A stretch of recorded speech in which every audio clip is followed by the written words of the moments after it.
Sveiki, esu Donatas Zubrickas, UAB Statybų archeologija įkūrėjas.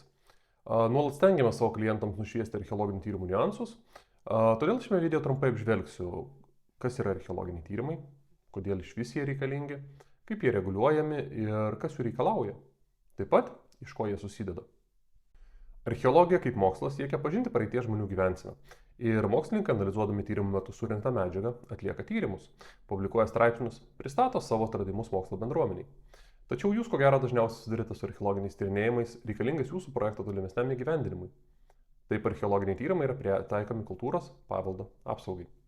Taigi, archeologiniai tyrimai reikalingi naujų kultūros paveldo objektų suradimui, esamų ir saugomų objektų vertybių nustatymui ir tikslinimui, bei aptiktų vertybių pilnam ištyrimui. Tai radinių surinkimas iš archeologinio sluoksnio, struktūrų, tokių kaip pastatų liekanų ir kapų ištyrimas. Šiuos tyrimus atliekame tam, kad vykdant žemės kasimo darbus nebūtų prarastos archeologinės vertybės. Lietuvoje kultūros paveldo apsaugą ir apskaitą vykdo Kultūros paveldo departamentas prie Kultūros ministerijos, o tyrimus atlieka Kultūros ministerijos atestuoti kultūros paveldo specialistai. Archeologiniai tyrimai tai yra vienas iš paveldo tyrimų, taip pat kaip ir kultūros paveldo objektai yra įvairaus pobūdžio ir archeologinis paveldas yra tik viena jų dalis. Tačiau apie tai daugiau nesiplėsiu, nes tema yra be galo plati. Archeologinio paveldo apsauga ir tyrimai yra reglamentuojami nekilnojamo kultūros paveldo apsaugos įstatymu bei paveldo tvarkybos reglamentu archeologinio paveldo tvarkyba. Taip pat dar keletų teisės aktų.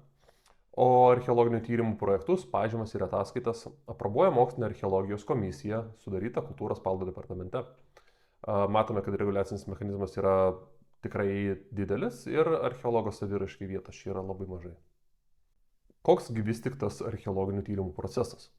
Aš jį skirstau 3 etapus. Tai yra pasirengimas, lauko tyrimai ir atsiskaitimas. Pasirengimo etapas. Tai kad archeologas pagal turimą techninę dokumentaciją ir saugomą teritoriją, kurioje vyks darbai, parengia archeologinių tyrimų projektą. Į jį sudeda visą informaciją apie ankstesnius tyrimus, apžiūri objektą, įvertina, kokie darbai bus atlikti.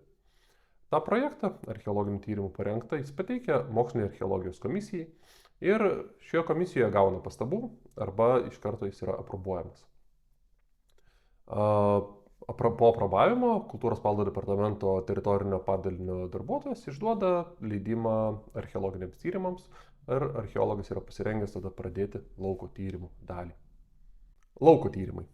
Jų metu nukasame nevertingus žemės sluoksnius, atidengiame archeologinį sluoksnį arba struktūras tam, kad galėtumėm užfiksuoti. Tai yra parengti brėžinius, atlikti fotofiksaciją. Archeologinis sluoksnis ir kapai yra preparuojami mentelėmis, skutami, tam, kad archeologinius sluoksnius galėtumėm surinkti atskirai iš kiekvieno sluoksnio. Ir būtent pagal tos radinius mes ir datuojame sluoksnius ir nusprendžiame, kokiam laikotarpiu jie priklauso. Taip pat išskiriame, ar sluoksnis yra archeologiškai vertingas ar ne. Po tyrimų šurfus, perkasas, užkasame arba perdodame užsakovui. Atsiskaitimo etapas yra pats ilgiausias ir dažniausiai jums mūsų užsakovai nematomas. Pagal surinktus duomenis turime parengti 2 dokumentus. Pažymą jums ir archeologinių tyrimų ataskaitą Kultūros paveldo departamentui. Pažymoje mes pateikėme santrauką, kada kokie tyrimai buvo atlikti, pateikėme ištirtų plotų planą su koordinatėmis, apibendrinami aptiktus sluoksnius bei radinius. Taip pat pateikėme tolimesnes paveldosauginės rekomendacijas jūsų projektui. O štai archeologinių tyrimų ataskaitą rengiame ypač išsamei. Joje yra prašomi ištirti plotai, sienelių pjūviai, gruntas, aptiktos struktūros. Ataskaitai parengti atliekame ir papildomus tyrimus. Aptiktiems gyvūnų kaulams atliekame zooarcheologinius tyrimus, žmonių kaulams antropologinius. Ir šios tyrimus turi atlikti atitinkami savo srities specialistai. Taip pat archeologinius sluoksnius datuojame radiokarbono metodu, o medieną dendrochronologiniais tyrimais. Tam prašome, kad mums pagelbėtų įvairios laboratorijos.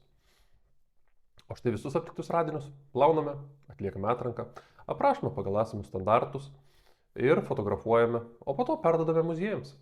Dėl didelės apimties kai kurių objektų ataskaitas rengiame žiemą, kada archeologinių tyrimų atliekame nepalyginamai mažiau.